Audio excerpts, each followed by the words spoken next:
Basically ഒരു 70 വർഷം വരെയൊക്കെ ജീവിച്ചിരിക്കുന്നതാണ്.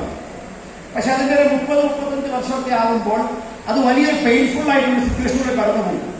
പറയുന്നത് കേട്ടോ ഇങ്ങനെയാണ്. ബേസിക്കലി അതിന്റെ കൊക്കൊക്കെ ഇങ്ങനെ വളയും, സോഫ്റ്റ് ആവും, കാലിന്റെ നഖങ്ങളൊക്കെ വളയും, അത് ഇരപിടിക്കാൻ കഴിയാത്തതായിട്ട് വരും, ചിറകുകളിൽ നിന്ന് ഓരോരോ രോമങ്ങൾ കൊഴിയും, അതിന് ശക്തി ഇല്ലാതായിട്ട് വരും, അതിന് ഭാരം കൂടിയിട്ട് അതിങ്ങനെ ദേഹത്തോട് കയറി കൊടുക്കും, അത് കൊടുക്കാൻ പറ്റാത്തതായിട്ട് വരും. ആ പരുന്നിന്റെ മുമ്പിൽ രണ്ടരന്റെ വാർത്തകളുണ്ട്, ഒന്നുകിൽ മരിക്കുക അല്ലെങ്കിൽ ഒരു പുതിയ യാത്ര തുടങ്ങുക. എത്രയോ ഉയരങ്ങളുള്ള ഒരു മൗണ്ടനിൽ പോയിരുന്നിട്ട് അത് ആദ്യം ചെയ്യുന്നത് അതിന്റെ കൊക്ക് വഴി നഖമെല്ലാം കൊത്തിക്കളയും, ചിറകുകൾ ഓരോരോ പറിച്ചു കളയും, എന്നിട്ട് കൊക്കുകൾ പാറക്കലിലിട്ട് കൊത്തി കൊത്തി കൊത്തി ഓടിച്ച് പൊട്ടിച്ചു കളയും. എന്നിട്ട് അവിടെ നിന്ന് പതുക്കെ പതുക്കെ പതുക്കെ അതിന്റെ പുതിയ ചിറകുകൾ വരും, പുതിയ നഖങ്ങൾ വരും, പുതിയ കൊക്കുണ്ടാവും. ആ ചിറവ് കൊണ്ട് അവർ വലിയൊരു ലൈഫിൽ ഈ 35 വർഷം ജീവിക്കുന്നു. അതൊരു പെയിൻഫുൾ സർക്കിളിലൂടെ പോകുന്നതാണ്. അപ്പൊ അങ്ങനെ ഒരു പെയിൻഫുൾ സർക്കിളിലൂടെ പോയെങ്കിൽ മാത്രമേ നമുക്ക് വലിയ വലിയ വളർച്ചകൾ ഉണ്ടാക്കിയെടുക്കാൻ പറ്റുള്ളൂ. So it's A principle. നിങ്ങൾക്ക് എല്ലാവർക്കും അറിയാവുന്നതുപോലെ ഈ പിക്ചറിൽ കാണുന്ന ഓരോ ആൾക്കാരും നോക്കും, ഇവരെല്ലാം സാധാരണക്കാരായിരുന്നു. രജനീകാന്ത് 25-ാമത്തെ വയസ്സിൽ ഒരു conductor. Bill Gates university education complete ചെയ്യാൻ പറ്റിയില്ല.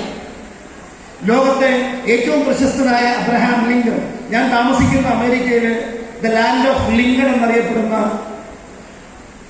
ഇലിനോയ് എന്ന് പറഞ്ഞ സ്റ്റേറ്റിലാണ്. Illinois is the land of Lincoln. Abraham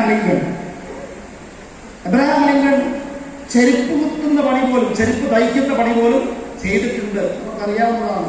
Shahrukh Khan, അദ്ദേഹം ഫിലിം സിറ്റിയിലേക്ക് പോകാൻ ഇവൻ 20 രൂപ അദ്ദേഹത്തിന്റെ സുഹൃത്തിന്റെ കടം വാങ്ങിച്ചിട്ടുണ്ട്. ലയണൽ മെസ്സി അദ്ദേഹത്തിന്റെ ഫുട്ബോൾ പ്രാക്ടീസിന് വേണ്ടി ഒരു ചെറിയ ഹോട്ടലിൽ വർക്ക് ചെയ്യേണ്ടി വന്നിട്ടുണ്ട്. നമ്മളിങ്ങനെയുള്ള ആരെ എടുത്ത് നോക്കിയാലും ഇവരെല്ലാം സാധാരണ നിലയിൽ തുടങ്ങിയവരാണ്. അതുകൊണ്ട് നമ്മളും സാധാരണ ഏത് ലെവലിലാണോ ആയിക്കോട്ടെ, get ready for the real change. Obstacles are those frightful things you can see when you take off your eyes from your goal by Henry Ford.